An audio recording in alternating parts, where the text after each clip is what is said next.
오케이 알았어. 하나 둘 셋. 에스프레소. 아니잖아. 이거 맞죠? 네, 에스프레소. 이거 손 들어야지. 아 맞아. 하나 둘 셋. 에스프레소. 아니잖아. 에스프레소도 있고 했잖아. 때마다 구매가 약간 바뀔 수도 있어요. 오케이 알았어. 이거 맞춰주라. 무한도전 요거처럼 바꿔주면 하나 둘 셋. 에스프레소. 아 왼손이었어요. 왼손이었어요. 아니에요. 왼손이었어요. 아니요 왼손으로 하셨습니다. 네. 다시. 저 오른손 쓴다고 뭐라 하시는 거예요? 왼손 나는 오른손. 여기 픽스입니다. 오케이 하나 둘 셋. 에스프레소. 아이씨 전복기. 와 엇박자로 또 한번 매기시는 우리 수빈 매니저님이었습니다. 자, 좋아요. 일단 우리 지난번에 우리 추출에 대한 이제 종합편을 하기로 했잖아요. 입자, 추출량, 도지함을 가지고 이제 하려고 했는데 일단 커피도 좀 제일 중요한 부분들이 사실 이제 원재료에 따라서 추출하는 방법들을 미리 구상하고 그 다음에 지난 시간에 배웠던 테크니션들을 접목을 시켜야 되기 때문에 일단 원재료에 대해서 좀 순차적으로 좀 진행을 해야 되지 않나 그렇게 해서 나중에 종합편을 찍을 때 이제 완전 엄청난 콜라보레이션이 되겠죠. 이제 뭐 원재료 막 따지고 뭐 가공 방식 어땠는데 그러니까 이 머신은 뭐였고 막 이렇게 랩하는 줄 알았어요.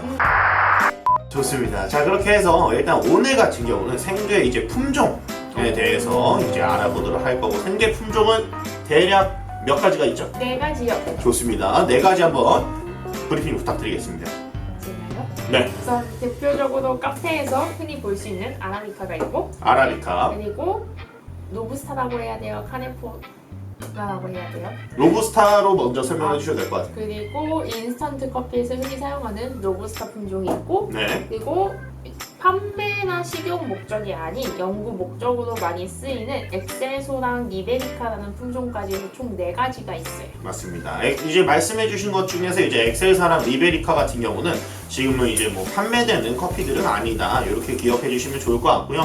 그래서 일단 오늘은 아라비카, 로부스타 이 2가지 대해서 알아볼 건데 아까 우리 매니저님께서 말씀해 주신 거가 이제 그 서열상 아라비카랑 원래 카네포라가 같은 서열이잖아요. 맞아요. 근데 이제 로부스타라고 계속 불리게 되는 이유가 뭐죠?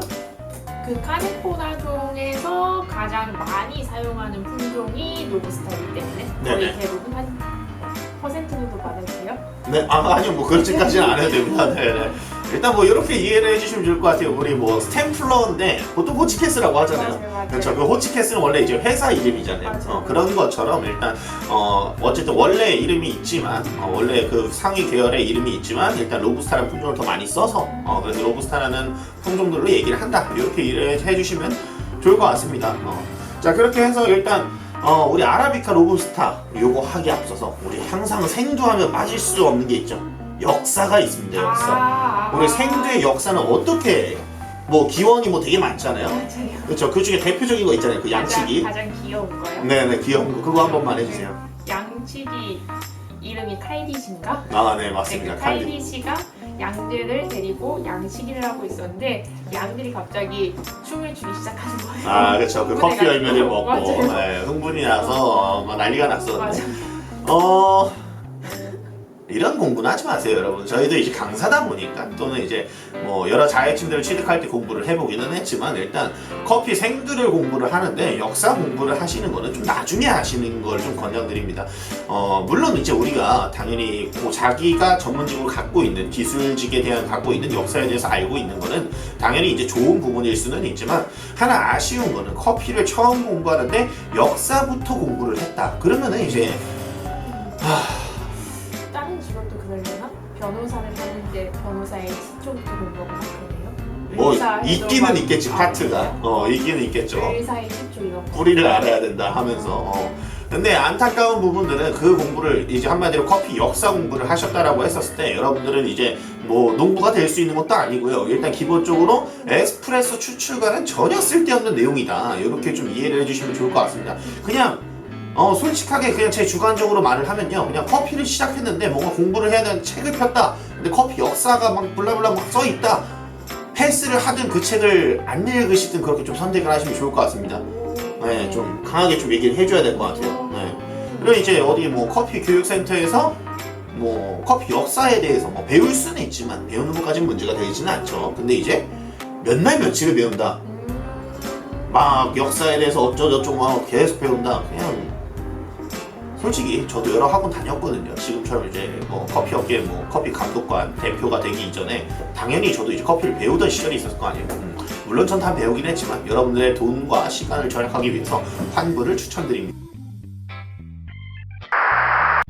자, 어쨌든 그래서 우리가 오늘 핵심적인 부분들은 이제 아라비카랑 로부스타에 대해서 배워보도록 할 건데, 일단 아라비카는 어떤 특징을 갖고 있을까요? 로부스타에 비해 상대적으로? 우선 가장 큰 특징은 네. 재배고도예요. 재배고도에서 가장 큰 차이점을 보여요. 맞습니다. 일단 로부스타에 비해서 아라비카는 좀 어떤 재배 고도의 특징을 갖고 있죠? 아무래도 높은 고산지대에서만 생산이 가능해요. 아라비카 그렇죠. 같은 경우에는 그래서 한 해발고도 1000m 이상부터. 네. 물론 이제 거의 평균적으로 이제 말씀해주신 거는 이제 80% 이상의 아라비카가 그렇다는 거고, 뭐 특수한 경우 있잖아요. 맞아요. 뭐 하와이안 코나나 맞아요. 이런 코나. 아라비카 같은 경우는 저지대에서도 자라기도 한다. 이렇게 이해를 해주시면 좋을 것 같고요. 그러면 고산지대에서 자라면서 좀 이제 어떤 좀 반응들이 올 수 있을까요? 아무래도 고산지대 같은 경우에는 낮에는 조금 서늘하긴 한데 네네. 저녁 되면 더 추워져요. 네. 그래서 일교차가 되게 심해져요. 네. 우리가 평소에 배웠던 걸로 해요? 아니면 새로운 지식을 또 뽐내봐도 돼요? 뭐 마음대로 하세요. 편한 대로. 네. 그래서 뭐지? 보통 식물들이 네. 성장을 할 때 온도가 따뜻하면은 1차 대사물질들을 많이 발생을 한대요. 네. 그래서 1차 대사물질 같은 경우는 식물이나 동물들이 살아가는 데 필요한 에너지원인 탄수화물, 지방, 단백질들을 많이 생산을 하게 되고, 네. 날씨가 추워지게 되면은 방어기제로서 식물들이 2차 대사물질들을 많이 발생을 시킨대요. 그래서 그 2차 대사물질이 유기산이랑 향기 물질들을 많이 발생을 시킨대요. 네. 그래서 그로 인해서 아라비카 생두의 특징으로 조금 볼 수가 있는 게 유기산 성분들이 많아서 신맛들이 조금 풍부하고, 그리고 네. 로부스타에 비해서 그런 유기화합물 반응에 의해서 향기 성분들도 굉장히 많아요. 좋네요. 일단은 어쨌든 식물들이 자라는데 어쨌든 같은 품종이라고 했었을 때 고산지대에서 자라는 커피다 보니까 아라비카는 평균적으로 로부스타에 비해서 이제 열매의 성장 속도도 좀 천천히 일어날 수도 있고, 그 안에 이제 맛이나 향을 나타낼 수 있는 유기화합물들이 좀 더 천천히 만들어지다 보니까 이제 같은 부피들이 빽빽해지는 거죠. 맞아요. 그러다 보니까 이제 밀도가 높아지고. 밀도가 딱딱해지게 되는 맞아요. 거고. 좋습니다. 자, 그래서 어쨌든 정리를 간단하게만 해보자면 어쨌든 신맛과 향미 이런 것들이 좀 좋아질 수 있다라는 점. 그리고 카페인 함량은 로부스타보다 적을 수 있다. 적을 수 있다. 일단 또 하나 네. 아라비카는 병에 강한가요? 아니요, 약해요. 약합니다. 네, 이제 굉장히 아픈 장동치레가 많은 친구예요, 그렇죠? 뿌리도 길고. 뿌리도 길고 비타민에서 자라야 되고 햇빛도 많은 또 너무 많으면 입도 타고 그게 참 모순이란 말이지, 그치? 그래서 맛있나 봐요. 농부는 굉장히 힘들 것 같아, 내가 보기엔. 어쨌든 그래서 뭐 쉐이딩 트리도 해야 되고, 뭐 또 추가적으로 팁을 드리면은 쉐이딩 트리 같은 경우는 일단 우리가 많이 생각하기로는 햇빛을 가리는 역할만 하는 것 같지만 거기에 뭐 바나나나 그런 야자수 열매들이 또 떨어져서 그게 거름이 될 수 있고, 그리고 그게 무기화합물이 되면서 그러면 이제 뿌리로 영양분이 갈 수 있는 이 정도까지만 하겠습니다. 어쨌든 더 많은 우리의 지식을 또 뽐내고 싶지만 우리 또 영상을 또 처음 시청하시는 분들이 이 인간들의 영상은 너무 어렵고 재미가 없다 이럴 수도 있기 때문에 이 정도에서 스탑을 하도록 하고요. 자, 그러면 이제 로부스타에 대해서 이제 제가 설명을 해드릴게요. 로부스타 같은 경우는 이제 보통 이제 저지대 및 평지에서 이제 자란다라고 보통 하죠. 해발고도 500m 이하 뭐 요 정도로 평균적으로는 볼 수는 있는데, 어쨌든 일단 이놈들이 아라비카에 비해서 병에 되게 강합니다. 그래서 이제 벌레나 그런 것들도 잘 안 꼬여서 일단 저지대에서 보통 이제 적도지방 같은 경우는 저지대에서 일단 굉장히 많은 벌레들이 서식을 하고 있겠죠. 날씨가 따뜻하니까. 그런데 그런 이제 벌레들에 대해서 병충해도 좀 강할 수 있다. 그런 이유들 중 하나가 이제 벌레를 이겨내기 위해서 진화론적인 이제 카페인 함유량이 보통 이제 많이 형성을 하고 있기 때문에 방어 기제로서, 그래서 로부스타라는 품종들은 병에 좀 강할 수 있고 저지대에서 좀 크다 보니까 뭐 일단 뭐 전반적으로 일단 그냥 아라비카에 비해서 맛 없어요. 네, 간단하게 심플하게 너무 설명하면 또 그러니까 맛 없고, 왜냐면 뭐 특징적으로 뭐 바디감이 좋을 수 있다 뭐 이렇게들 얘기하는데, 좀 더 디테일하게 가면요, 바디감의 강도가 좋은 것이 퀄리티가 좋은 것까지는 아니에요. 네네. 바디감이나 뭐 이런 전반적인 우리 센서리로 특징을 지을 때에는 뭐 신맛이다라고 하면 신맛의 강도와 퀄리티 이렇게 두 가지로 이제 섹터를 좀 나눌 수 있게 되는데 어쨌든 바디감이라는 부분들도 강도와 그 다음에 퀄리티 두 가지가 나눠지는데 어쨌든 로부스타에서 나오는 바디감은 그냥 바디감의 강도가 강한 거지 퀄리티가 막 뛰어난 바디감은 아닙니다. 근데 여기서 이제 또 착오가 있죠. 사람들이 아라비카 로부스타면 아라비카가 무조건 좋은 줄 알아요. 네. 그게 이제 가장 모순적인 부분이고 실제로 아라비카도 스페셜티와 커머셜티가 있고 로부스타도 스페셜티와 커머셜티가 존재를 합니다. 그리고 생두를 뭐 이제 수입해 보시거나 구매해 보신 분들은 아시겠지만 비싼 로부스타가 저렴한 아라비카보다 더 비쌀 때도 많이 있죠. 네, 그렇기 때문에 뭐 아라비카가 들어갔다라고 해서 홍보하는 뭐 대기업의 커피 광고들 있잖아요. 난 그런 거 좀 까고 싶어. 좀 정신들 좀 편의세가 아라비카 쓴다라고 해놓고 저급 아라비카 쓰면서 네, 그러면서 아라비카 100% 이러면은 뭐 되게 믹스 커피에서 되게 좋을 것 같지만 실제로는 그렇지 않다라는 거지.